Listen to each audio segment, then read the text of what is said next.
Pangėja – žemynas, kuriame kadaise tilpo beveik visas pasaulis. Įsivaizduok pasaulį, kuriame iš Europos į Ameriką nereikėtų skristi lėktuvu, nes Atlanto vandenyno tiesiog nebūtų. Afrika būtų prisiglaudusi prie Pietų Amerikos, Šiaurės Amerika jungtųsi su Europa, o didžioji dalis sausumos sudarytų vieną milžinišką žemyną. Tai ne fantastinio filmo pradžia. Taip Žemė iš tikrųjų atrodė prieš šimtus milijonų metų. Tas milžiniškas superžemynas vadinosi Pangėja.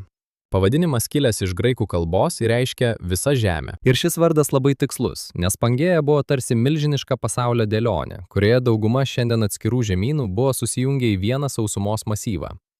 Aplink ją plytėjo milžiniškas vandenynas, vadinamas Pantalasa.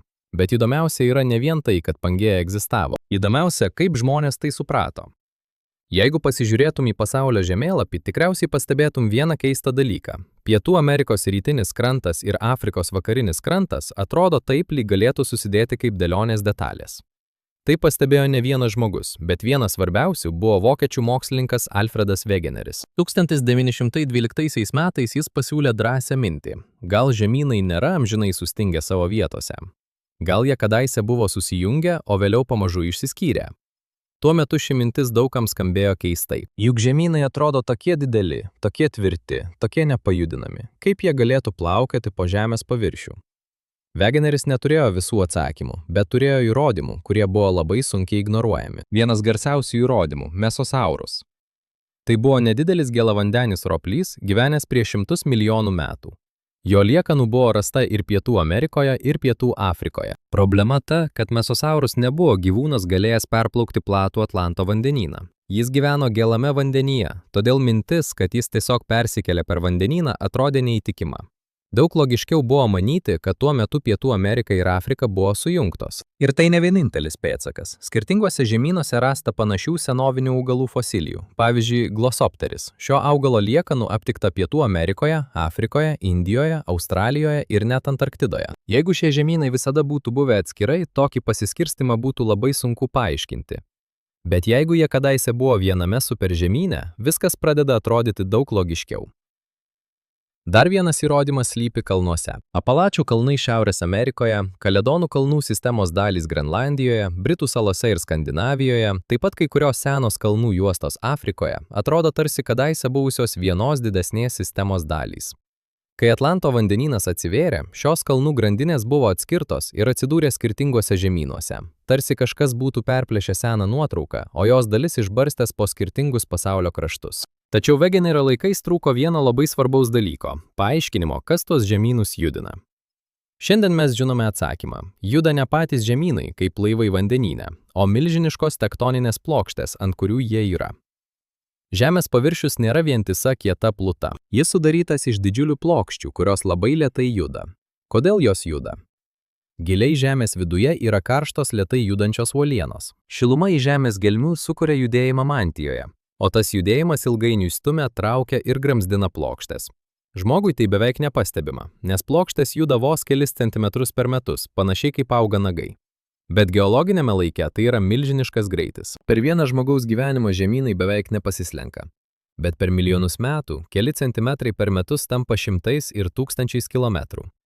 Taip Afrika atsiskyrė nuo Pietų Amerikos, taip atsivėrė Atlanto vandenynas, taip Pangėja pamažu subirėjo į žemynus, kuriuos matome šiandien. Bet plokštės ne tik tolsta viena nuo kitos, kai kurios juda viena į kitą.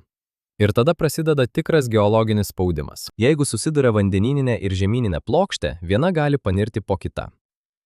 Jeigu susiduria dvi žemyninės plokštės, jos dažnai susiglamžo, susispaudžia ir iškelia kalnus. Taip formuojasi Himalajai. Indijos plokštė milijonus metų juda į šiaurę ir stumiasi į Eurazijos plokštę. Dėl šio susidūrimo žemės pluta raukšlėjasi ir kyla aukštyn. Todėl Himalajai nėra tik senas kalnynas iš praeities, jie vis dar formuojasi. Kai kuriuose vietose Everestas ir aplinkiniai kalnai vis dar kyla daugiau kaip centimetrą per metus, nors tuo pačiu metu erozija juos ardo.